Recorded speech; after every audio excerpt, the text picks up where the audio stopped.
Hello, and welcome to my studio. Today we have a special guest, my mom, Betsy Skinner. Welcome, Mom. Hi, it's great to be here today. Okay, so today we're talking about my mom's wedding dress, as you can see here. So, Mom, tell us, when did you get married? Where did you get this dress? What's the story? Okay, so I was married on Valentine's Day in 1987, and the dress was bought sometime the fall before, I believe, in at a wedding dress shop in Palmyra, Pennsylvania. The day we went to get the dress, my mother, my sister, and my niece were with me. So, how did you know that this was the one? So I didn't know this was the one, but we tried on, I don't know how many dresses. I wasn't really counting. When I put this dress on and came out, my sister cried. So I knew that was the dress. I wasn't really looking for anything specific, but this was it. And I mean, I knew once I saw it too that it was the dress. Was this a one of a kind wedding dress? No. I had a very good friend in college I met the year that we were both planning our weddings. Her wedding was the August before our wedding in February. And she showed me a picture of the dress that she had chosen. Her name is Stacy. And I said, that is my dress. And she's like, oh no, it's very similar, but she didn't believe me.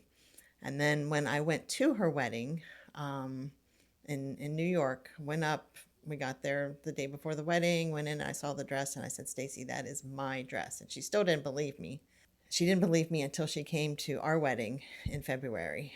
But it is the identical dress. I don't really, right now, know much information about the designer or where the dress came from, but it is not a one of a kind dress because my best friend from college has the exact same dress. That's pretty funny.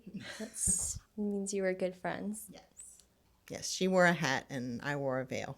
Which we also have the veil hanging back here on the door. We can investigate that as well while we're here. So, do we want to take a closer look at the dress? Sure. Let's do it. So, tell me, Mom, what are all the details? What are we looking at? So, I mean, the bottom is it's satin, and the top is lots of little different types of lace, all pieced together.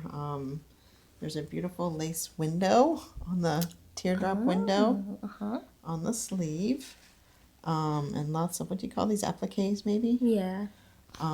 Appliques all around, and some beading. You had a winter The, wedding. at a winter wedding. Yeah, so hence the long sleeves. Um, I liked the high neck, and this is netting up here. I don't know, the lace around the waist, lace around the shoulders, And it goes all the way. it goes all the way around. And you were a tiny little princess. I was tiny, much tinier than today. We couldn't, this mannequin isn't adjustable, so we couldn't even get it zipped up on this one. But okay, we had to zoom out so that we could spread out the whole train. Look at all this dress. Yes, that was kind of a little bit of a selling point for the dress. I liked the train, and it gave my sister something to do during the wedding because she was my maid of honor, matron of honor. Um, but yeah, the bottom is satin, and it has appliques also. There's certain ones that you pull up and hook to these three buttons to bustle it when it bustles, but it has the lace all the way around the bottom, and it made for some really pretty pictures. All right, do you want to show us how it bustles? I can try. Go for it. Okay, let's see. I've got to find the right one. See, I didn't have to do this. My sister did all this. This dress is almost 40 years old. We did use all three. I think just because of the weight of the material, that's why they did three buttons. I'm just going to hook two. But it was very comfortable to wear. Where was your wedding reception? We were married at the Oxford United Methodist Church, and the wedding reception was at the Oxford Firehouse in Oxford, Maryland. Getting married in February, you never know what the weather was going to be like. We had a little bit of snow. Got to wear my mother's mink stole. She gave that to me to wear on the way to the wedding because it was cold. If my memory serves me correctly, and I have the receipt somewhere, the wedding dress was $350 back in 1986, 87. And the veil was $150. I really liked the veil that went with the dress. So that the veil cost half as much as the dress. The veil has very similar beading as the dress. The appliques for the crown, I guess you would call it, of the veil, and some silk flowers. Um, I think I just wore it back. It can be worn over your face too. I don't think I wore it that way. I think I just wore it back. I'll have to check out Yeah. pictures. I thought it added a lot to the dress. I didn't want anything because with all the fancy on the back, I didn't want anything too. I wanted it to be pretty plain so you could see the dress. It complements it well. Do you want to try the veil on?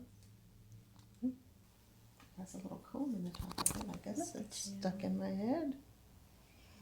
Look at that. Does it bring back memories? Yeah, when I really think about it, yes. When you think about it, excellent. Okay, so we've been over the history of the dress.